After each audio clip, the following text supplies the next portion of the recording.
الحمد لله الحمد لله نحمده ونستعينه ونستغفره ونؤمن به ونتوكل عليه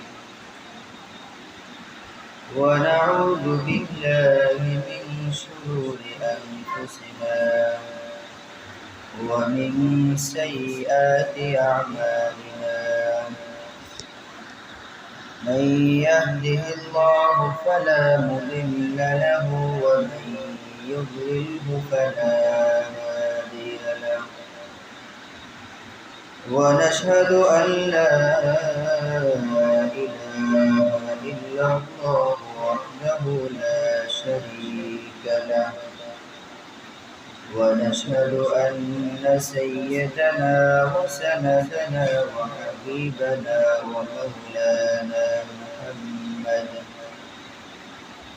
ومولانا محمدا عبده ورسوله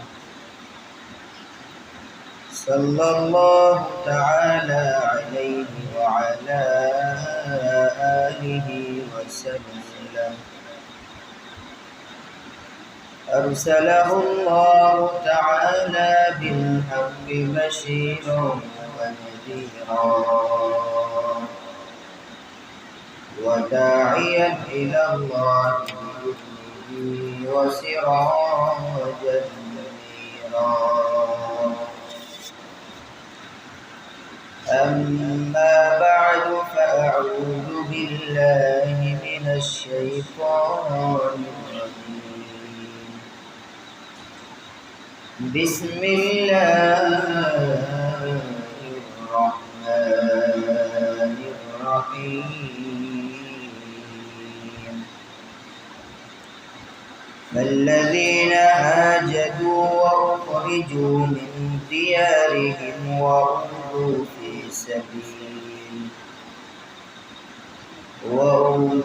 في سبيلي وقاتلوا وقتلوا لا أكفرن عنهم سيئاتهم ولأدخلنهم جنات تجري من تحتها الأنهار إلى آخر آيات. وقال تعالى إن الله وملائكته يصلون على النبي يا أيها الذين آمنوا صلوا عليه وسلموا تسليما اللهم صل على سيدنا مولانا محمد وعلى آل سيدنا مولانا محمد لا إله إلا الله لا إله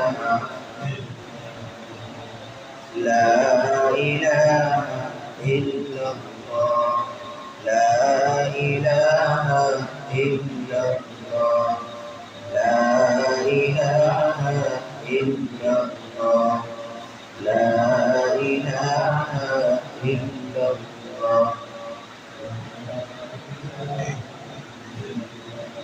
لا إله إلا الله محمد رسول الله صلى الله عليه وسلم दुनिया को है उसे महदी रब हक की ज़रूरत दुनिया में हो उस महदी रब हक की ज़रूरत जिसकी निगाह ज़लज़ले आलम अफ़कार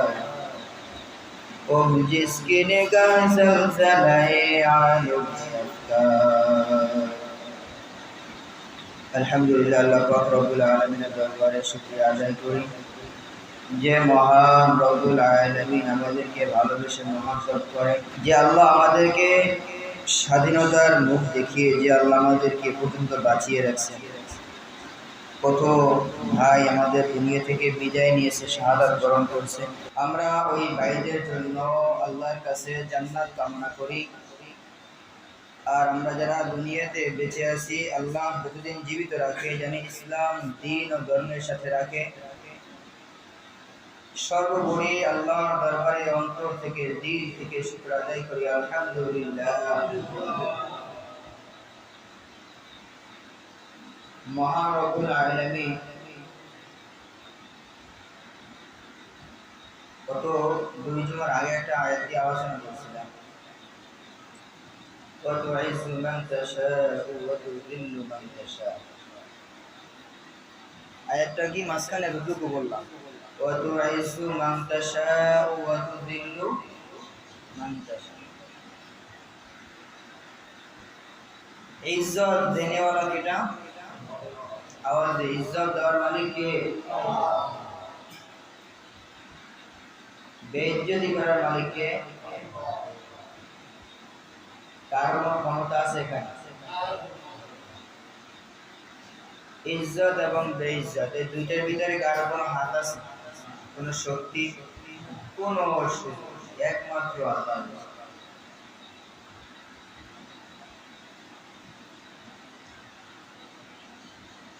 আলহামদুলিল্লাহ আলহামদুলিল্লাহ। যাই হোক, ছোট্ট একখানা কোরআন মাজিদ থেকে আয়াত তেলাওয়াত করেছি। আসলে এই জায়গাটা, মেম্বারটা এমন একটা জায়গা যেখানে বসলে আসলে যদি আল্লাহর ভয় দিলে থাকে, এতটুকু কাজ করে যে আমি যে স্থানটায় বসছি এটা নবীদের স্থান। কাদের স্থান? এই মেম্বারটা কাদের জায়গা? নবীদের জায়গা, বুজুর্গদের জায়গা, বড় বড় ওলামায়ে কিরামদের জায়গা। তাই যে আল্লাহ এই জায়গাটায় বসাইছে, এই বসানের মালিক কে? আবার আল্লাহ এই জায়গায় বসাইয়া বেইজ্জতি করে নামাইতে পারে, সেইটার মালিক কে? বিশ্বাস রাখতে হবে দিলের ভিতরে, নরমাল কোনো বিশ্বাস না, একেবারে পরিপূর্ণভাবে বিশ্বাস রাখতে হবে। যে আয়াতের আলোচনার দিকে যাই, আল্লাহ রাব্বুল আলামিন বলেন, ফাল্লাযীনা হাজারু ওয়া উখরিজু মিন দিয়ারিহিম ওয়া উযু ফি সাবিলি ওয়া কাতালু ওয়া কুতিলু লা উকাফিরান্না আনহুম সাইয়্যাতিহিম ওয়া উদখিলান্না ইলা আখির আয়াত। আয়াতের প্রেক্ষাপট আলোচনায় গেলে আল্লাহ তাআলা এই যুদ্ধের ময়দানের বিষয়গুলোই ধারাবাহিকভাবে আনসার, মুহাজির এদের নিয়ে আলোচনা করেছেন। ফাল্লাযীনা হাজারু ওয়া উখরিজু, আল্লাহ তাআলা বলে যারা হিজরত করে। হিজরত জিনিসটা কি? এই স্থান থেকে অন্য স্থান। আপনি প্রেমার থেকে বরিশাল শহরে গেছেন, এটার নাম হচ্ছে কি? হিজরত। স্থান বেশি হতে পারে, কম হতে পারে, হিজরত। কি জন্য? একটা হচ্ছে দুনিয়ার স্বার্থ, ব্যবসা বাণিজ্যের উদ্দেশ্যে মানুষ ঢাকায় যায়, ব্যবসার উদ্দেশ্যে মানুষ বাইরে যায়, ব্যবসার উদ্দেশ্যে মানুষ নিজের এলাকা থেকে অন্য এলাকায় যায়। আবার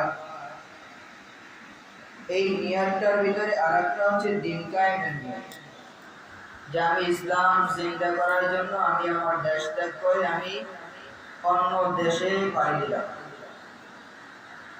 আমি ইসলাম জিন্দা করার জন্য আমার এলাকা ত্যাগ করে অন্য এলাকায় পাড়ি দিলাম। তাই বিষয় দুইটা, একটা হচ্ছে দুনিয়ার স্বার্থ, আর একটা হচ্ছে একমাত্র আখিরাতের স্বার্থ। আল্লাহ তাআলা এই আয়াতে বলে, ফাল্লাযীনা হাজারু ওয়া উখরিজু মিন দিয়ারিহিম আল্লাহ তাআলা বলে যারা হিজরত করেছে, ঘর থেকে বের হয়েছে, ঘর ত্যাগ করেছে, কি জন্য? আল্লাহর রাস্তায় কষ্ট করার জন্য। কার রাস্তায়? আল্লাহর রাস্তায় কষ্ট করার জন্য, আল্লাহর দ্বীন কায়েমের জন্য, জাহেলিয়াতের বিরুদ্ধে মোকাবেলার জন্য। কথাগুলো ঠিক আছে তো? জাহেলিয়াতের বিরুদ্ধে মোকাবেলা করার জন্য যে ঘর ত্যাগ করেছে, যে হিজরত করেছে, এই কষ্ট যারা করছে তাদের প্রশংসা আল্লাহ তাআলা করেন। এই আয়াতের সামনেই বলে ওয়াউযু ফি সাবিলি ওয়া কাতালু ওয়া কুতিলু, যারা যুদ্ধ করছে, যুদ্ধের ময়দানে কেউ শহীদ হয়েছে, শাহাদাত বরণ করছে, কেউ আবার বীরের বেশে ফিরে আসতে পারে। ব্যক্তি তো দুইজন, একজন শাহাদাত বরণ করছে আর একজন বীরের বেশে আবার নিজের বাড়িতে আসছে। এদের ব্যাপারে আল্লাহ তাআলা শাসন করেন, লা উকাফিরান্না আনহুম সাইয়্যাতিহিম। এরা যারা আছে এদের ভিতরে গুনাহ আছে না? গুনাহগার আছে না? পাপ করছে বাবা, আছে না? আমি তো পাপ, কিন্তু আমার দিল বলে আমি হিজরত করব দিন কায়েমের জন্য। কির জন্য? ওই অবস্থায় আমি শাহাদাত বরণ করছি, আমি আল্লাহর কাছে ক্ষমা চাওয়ার সুযোগ করি নাই, পাই নাই, জালেমের হাতে আমি শহীদ হয়ে গেছি। ওই অবস্থায় কি হবে? মাঝখানে একটা কথা বলে দেই, ঋণ এমন একটা জিনিস, ঋণই এমন একটা জিনিস, এই শাহাদাতের ময়দানে গিয়ে শাহাদাত বরণ করলেও আল্লাহ এই আয়াতে বলে লা উকাফিরান্না আনহুম সাইয়্যাতিহিম, আমি আল্লাহ ওই যে সামান্য গুনাহগুলো আছে, এই গুনাহগুলো হকুল্লাহ, যে গুনাহগুলো আছে আল্লাহর যে হকগুলো নষ্ট করছে, আল্লাহর হকগুলো যে নষ্ট করছে, আল্লাহ বলে ওই গুনাহ বিচ্যুতিগুলো আমি ক্ষমা করে দেব। বলেন সুবহানাল্লাহ। বিষয় হকুল্লাহ, হকুল ইবাদ না, বান্দার হক না। এই জন্য বান্দার হক থেকে সব আমাকে একেবারে পরিষ্কার রাখতে, সাফ রাখতে। আর যদি আমি ওই অবস্থায় আমি বান্দার হকটাকে মেরে আসি, তখন এই বিষয়ে আল্লাহ কি করবে? আল্লাহ ভালো জানে। তবে আল্লাহ বলে আমি বান্দার হক মাফ করার ক্ষমতা আমি রাখি। বান্দার হক মাফ করার ক্ষমতা কে রাখে না? আল্লাহ রাখে। ওই বান্দার হক মাফ করার ক্ষমতা ওই বান্দাই রাখে যার সাথে আপনি অন্যায় করছেন, যার হক আপনি মারছেন। কিন্তু আল্লাহর যে হকগুলো আছে, আল্লাহ তাআলা বলে যদি কোনো বান্দায় হিজরত করে ময়দানে চলে যায়, ঘর ছেড়ে দেয়, আমি আল্লাহর দ্বীন কায়েম করার জন্য যে ঘর ছেড়ে হিজরত করে, ওই হিজরত করতে যাইয়া দ্বীন কায়েমের ময়দানে যাইয়া জালেমের হাতে নিজের শরীরটাকে বিলিয়ে দেয়, নিজের জীবনটাকে বিলিয়ে দেয়, শাহাদাত বরণ করে, আমি আল্লাহ ওই ব্যক্তিগুলোর ওয়ালা উকাফিরান্না আনহুম সাইয়্যাতিহিম, আমি আল্লাহ ওই ব্যক্তিগুলোর সামান্য যে গুনাহগুলো আছে, ওই গুনাহ বিচ্যুতিগুলো আমি আল্লাহ ক্ষমা করে দেব। সুবহানাল্লাহ। ওই গুনাহ বিচ্যুতিগুলো যে হকুল্লাহ আল্লাহর সাথে পাপ করছি, আল্লাহ ওই আমার শাহাদাতের কারণে আল্লাহ আমার ওই গুনাহগুলো মাফ করে দেন। তারপরে আল্লাহ রাব্বুল আলামিন বলেন ওয়ালা উদখিলান্নাহুম, আমি আল্লাহ ওই বান্দাকে মাফ করে ছাড়ব না, আমি আল্লাহ ওই বান্দাকে প্রবেশ করাবো। ওয়ালা উদখিলান্না, ওই বান্দাদেরকে আমি আল্লাহ প্রবেশ করাবো কিসের ভিতরে? জান্নাতিন তাজরি মিন তাহতি, আমি আল্লাহ ওই বান্দাদেরকে জান্নাতের ভিতরে, উত্তম জান্নাতের ভিতরে প্রবেশ করাবো। সুবহানাল্লাহ। কোন জান্নাত? উত্তম জান্নাত।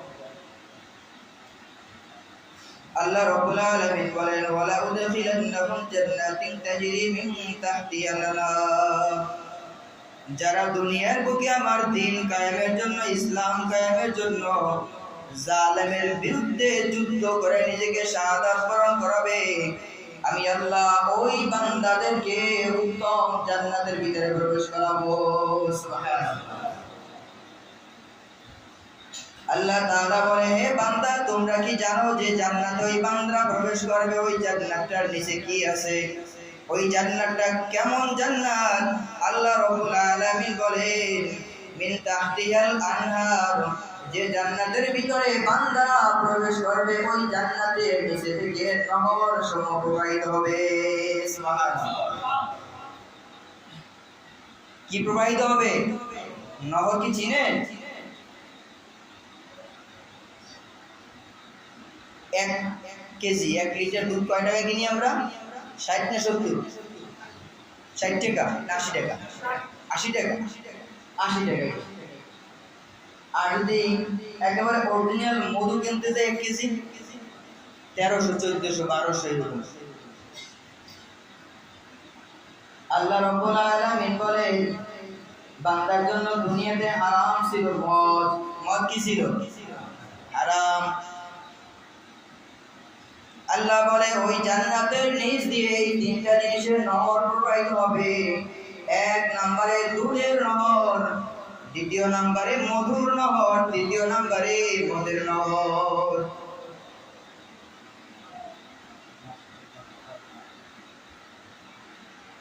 কল্পনা করা যায় আর নহর কি ছোট? আল্লাহ নবী হাদিসে বলেন, 1 নহর দিয়ে আমাদের দেশে যে জাহাজ, এই জাহাজ না এক চাই যদি বড় জাহাজ হয় থাকে 40টা জাহাজ একসাথে পাশাপাশি ভাবে চলতে পারবে। সুবহানাল্লাহ। এই নহরগুলা কোথায় চলবে? জান্নাতি ব্যক্তির জান্নাতের নিচ থেকে, তার মনে চাইলেই সেখান থেকে খাইবে যত মনে চায়। তা বান্দার তো আর খাওয়ার কোনো ইচ্ছে থাকবে না, বান্দার ইচ্ছে থাকবে হুর পাইবে, কত কিছু জান্নাতের নিয়ামতগুলো বান্দায় পাইবে। কিন্তু এই নিয়ামতের প্রতি বান্দার যতটুকু খেয়াল না থাকবে, বান্দার একটাই চাওয়া থাকবে, হুরে গেলমা जितने नियामत है तो, হুরে গেলমা जितने नियामत है तो, सबसे बेहतर बेहतरे दीदारे तो। বান্দায় জান্নাতের ভিতরে যত বড় নিয়ামত পাইবে, যদি হুর পায়, হুর তো চেনেন নারী। দুনিয়ার মানুষ কিসের পাগল? নারীর পাগল। নারী দিয়েই একটা পুরুষকে কাবু করা যায়, নারী দিয়েই একটা জীবনকে ধ্বংস করে দেওয়া যায়।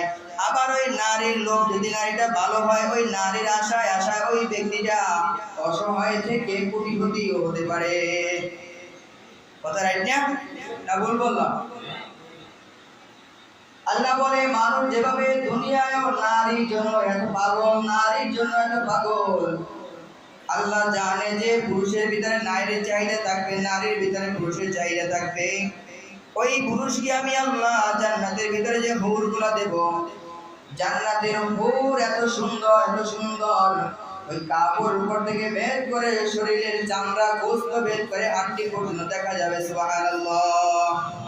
এত সুন্দর হুর পাওয়ার পরেও বান্দায় ওই হুর থেকে পাগল হবে না। দুনিয়ার সামান্য ভালো খাবারের জন্য হারাম ভক্ষণ করছে, কিন্তু আখিরাতের হাজারো হাজারো ভালো সুগন্ধিওয়ালা খাবার খাওয়ার পরেও বান্দায় একটা আশা করবে, সেটা হচ্ছে আমি আল্লাহর দিদার। সুবহানাল্লাহ। বান্দা বলবে, সবচেয়ে বেহতর বেহতর যে দিদারে তো, আজকের সব চাইতে আল্লাহ তোমার কাছে যেটা চাই, সেটা হচ্ছে আল্লাহ তোমার দিদার দেখতে চাই তোমাকে। সুবহানাল্লাহ। বান্দার চাওয়াই থাকবে আল্লাহ তাআলা দেখা যায়। বান্দা দুনিয়ায় তো চাইলে চাইলে বাঁচতে পারছে, দুনিয়া একটা নারী পেলে আমার সংসার চলছে, আমার 60 বছর জিন্দেগি আমি শেষ করতে পারছি, পার করতে পারলাম।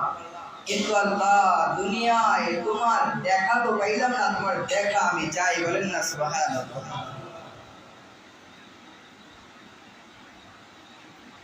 যাই হোক, আল্লাহ তাআলা বলেন, মিন তাহতিহাল আনহার, যারা মুহাজির, যারা জালেমের বিরুদ্ধে যুদ্ধ করে শাহাদাত বরণ করবে, আমি আল্লাহ ওই ব্যক্তিদের জন্য উত্তম জান্নাত দান করব। ওই জান্নাতের নিচ দিয়ে তলদেশ দিয়ে নহর প্রবাহিত হবে, নহর সমূহ প্রবাহিত হবে। আল্লাহ তাআলা বলেন সাওয়াবাম মিন ইনদিল্লাহ, আমি আল্লাহ আমার পক্ষ থেকে তাদের জন্য এর চাইতেও আরো উত্তম পুরস্কার রেখেছি। সুবহানাল্লাহ। আল্লাহ তাআলা বলে আমি তাদের জন্য এর চাইতে আরো উত্তম পুরস্কার তাদের জন্য আমি আল্লাহ রেখেছি। আল্লাহ তাআলা বলে আল্লাহু ইনদাহু হুসনুস সাওয়াব। আল্লাহ তাআলা বলে বান্দা যদি বিশ্বাস করুক আর নাই করুক, ওই বান্দার জন্য আমি আল্লাহর নিকট সবচাইতে বড় উত্তম পুরস্কার রয়েছে। সুবহানাল্লাহ। আল্লাহ আমাদের প্রত্যেককে তুমি জান্নাতের উত্তম পুরস্কার আমাদেরকে দান করে বলেন আমিন। এই জন্য সাহাবায়ে কেরাম, তাবেঈন, তাবেঈন, মুহাজির যারা ছিল, আনসার যারা ছিল, আল্লাহ তাআলা প্রত্যেকের উপরে রেজামন্দি খুশি ছিলেন এবং তারাও খুশি ছিল। রাদিয়াল্লাহু আনহুম ওয়া রাদওয়ান। যারা আমি সাহাবায়ে কেরাম বলে যে আল্লাহর উপর আমরা খুশি, আল্লাহ আমাদের উপরে রাজি খুশি আছেন, বলেন না সুবহানাল্লাহ। এই জন্য যারা দুনিয়ার বুকে জালেমের বিরুদ্ধে শাহাদাত বরণ করছে, আল্লাহ জানে প্রত্যেক ভাইকে এই জান্নাতের যে বড় বড় নিয়ামতগুলো আল্লাহ দেওয়ার ওয়াদা করেছেন, আল্লাহ প্রত্যেক ভাইকে দান করে বলেন আমিন। তাদের ফ্যামিলিদেরকে আল্লাহ আপনি ধৈর্য ধারণ করা, সবরে ইখতিয়ার করা তৌফিক দাও, বলেন আমিন।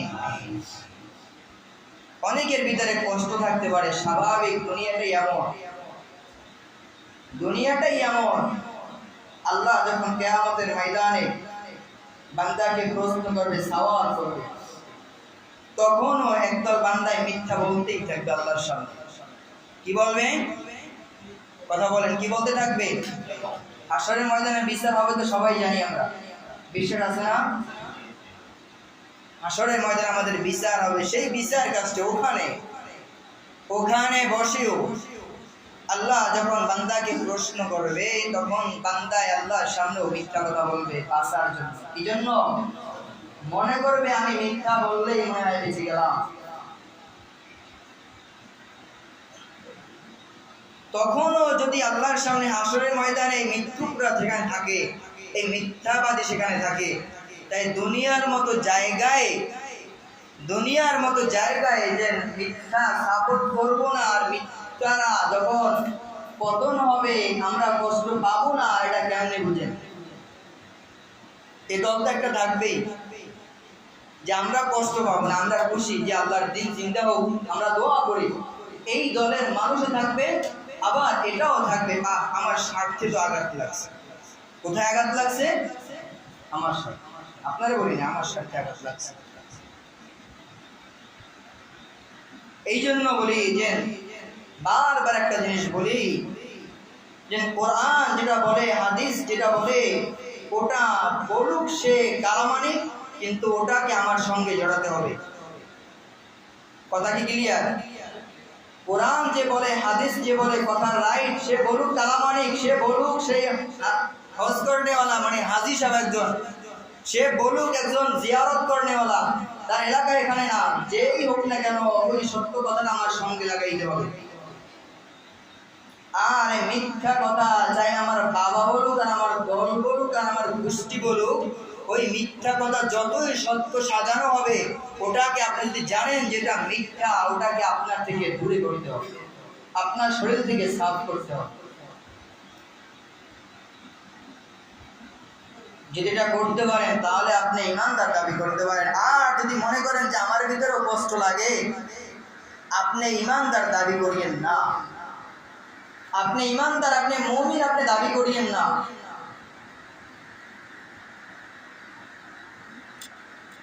যদি আপনি তাওবাতুন নাসুহা না করিয়া ইয়া আইয়ুহান নাসু লিদা মাসালাম মা ফাসদাউলা,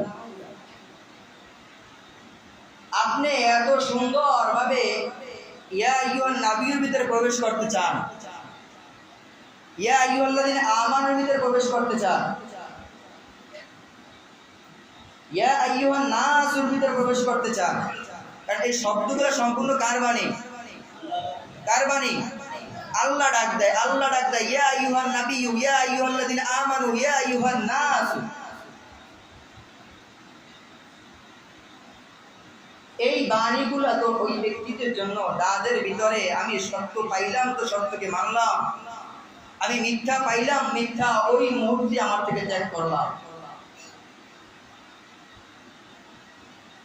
কথা সংক্ষেপে বললাম আর কি, ইশারায় বলে গেলাম। এই জন্য কষ্ট পাওয়া না, চাই আমার যত বড় স্বার্থে লাগুক, আমার যত বড় প্রতিষ্ঠানে লাগুক, আমার যত বড় আমার ব্যবসার কাজে লাগুক, আমার চাকরির ক্ষেত্রে লাগুক, আমার অর্থে লাগুক, আমার জীবনের সঙ্গে জড়িয়ে যাক, এমন বিষয় ত্যাগ করতে হয়। তারপরও ইসলামের স্বার্থে ওটা ত্যাগ করা আমার জন্য ফরজ। কি আমার জন্য? কি শুধু ফরজ না, ফরজের উপরে ফরজে আইন, যেটা বাধ্যতামূলক ফরজে আইন, মানে ত্যাগ করতেই হবে ইসলামের স্বার্থে। এই জন্য কষ্ট পাওয়া যাবে না। মুমিন কখনো জালেমের পতনে কষ্ট পাইতে পারে না। মুমিন কখনো কি করতে পারে না? জালেমের পতনে কষ্ট পাইতে পারে না। এটা মুমিনের সিফাত না। মুমিনের সিফাত হচ্ছে যদি কখনো ইসলামের কটূক্তি হয়। মাঝখানে একটা কথা আছে, নবী আমার যখন মদিনা যখন বিজয় করলেন, মক্কা যখন বিজয় করছে, মক্কা বিজয়ের পরে সর্বপ্রথম যে কাজটা করছে সেই কাজটা কি ছিল বলতে পারে? মূর্তিগুলোকে ভেঙে একেবারে চূর্ণ বিচূর্ণ করে দেওয়া।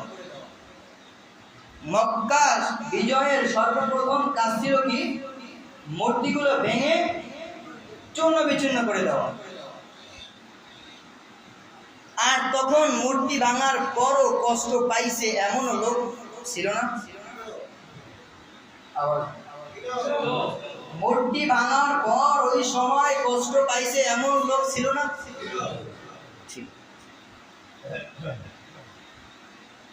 বাকিটা সামনে কি বলবো না, বুঝে নিয়েছেন? বুঝে নিয়েছেন না? এই জন্য বলছি যে মুমিন কখনো ইসলামের বিপক্ষে কিছু হবে তখন মুমিনের দিলে আঘাত লাগবে, আমার ইসলাম ধ্বংস হয়ে যাচ্ছে, মুসলমানের ঐতিহ্য শেষ হয়ে যাচ্ছে, এটা একদম মুমিনের দিলের ভিতরে আঘাত লাগবে, কষ্ট লাগবে।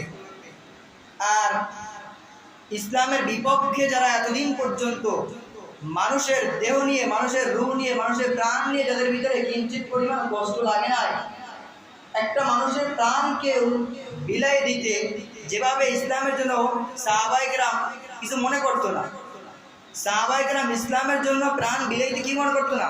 কোনো কষ্ট মনে করতো না। ঠিক জালেম একটা মানুষের প্রাণ নিতে মনে হয় জানি এর চাইতে সহজ মনে হয়, মনে চাইলে তো শেষ। যাই হোক, কথা অনেক বলেছি। আমার মূল কথা হচ্ছে যে আমরা মুমিন দাবি করি, ইমানদার দাবি করি, কিন্তু ইমানদারের সিফাত আমাদের ভাইদের ভিতরে দেখাটা খুব সংকট।